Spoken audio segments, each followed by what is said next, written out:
The 1965 Canadian penny, a hidden treasure. Most people see a handful of old Canadian pennies and think scrap metal.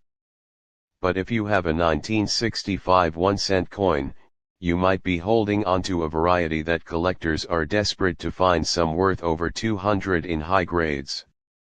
The year 1965 was a mess for the Royal Canadian Mint.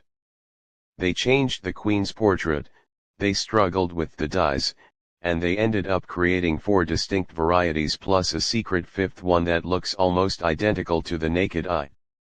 Today, I'm going to show you exactly how to spot the large bead pointed 5, the small bead rarity, and the error that most people miss. Grab your magnifying glass, because we're going hunting.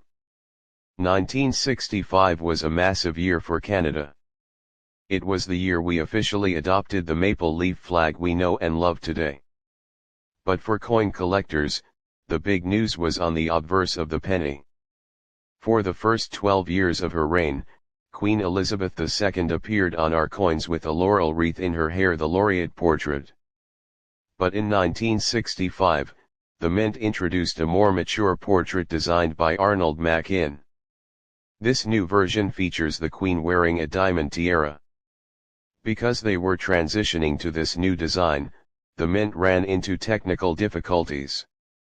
The dies were wearing down too fast, leading them to tweak the design mid-year. This tinkering is exactly what created the rare varieties we're looking for today. Before we look at the varieties, let us check the bones of this coin. Composition: 98% copper, 0.5% tin, and 1.5% zinc. Weight: 3.24 grams. Diameter: 19.05 millimeters. Because these are high copper coins, they actually have a melt value higher than 1 cent, usually around 3 to 4 cents. But remember, melting them is illegal in Canada. Besides, the collector value of the varieties we're about to discuss far outweighs the metal price. To value a 1965 penny, you have to look at 2 things, the beads on the front and the number 5 on the back. The beads small versus large. On the head's side, look at the circle of beads denticles around the rim. Look specifically at the letter A in Regina. Small beads, the tip of the A points between 2 beads. Large beads, the tip of the A points directly at a bead. Why this matters: large beads were the first attempt, but they wore down the dies too fast. Small beads were the fix. The 5 pointed versus blunt. Now flip it over. Look at the top right of the digit 5 in 1965. Blunt 5, the top bar ends in a flat, vertical line. Pointed 5, the top bar ends in a sharp, 45-degree angle pointing down. The rarity rankings: large beads, pointed 5 the holy grail, this is the rarest of the main 4. In uncirculated condition, this coin is a triple-digit treasure. Small beads, pointed 5, this is the second scarcest. Very popular with variety collectors. Small beads, blunt 5, common. Large beads, blunt 5, the most common variety you'll find in your jar.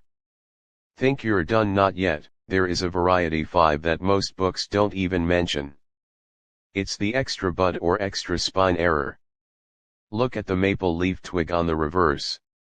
On some rare small bead blunt 5 coins, there is a tiny extra vertical line of copper, a spine sticking out from the branch near the lower leaf. This was caused by a die crack or a gouge in the minting equipment. Because so few exist, this variety can command a massive premium even in lower grades. Let us talk numbers. What should you expect to get for these variety grade, VF20 circulated grade, MS64 shiny new grade, MS66 flawless large beads, blunt 5 0.158.00 80.00 small beads, blunt 5 0.158.00 80.00 small beads, pointed 5 1.50 40.00 150.00 plus large beads, pointed 5 25.00 100.001, 300.00 plus.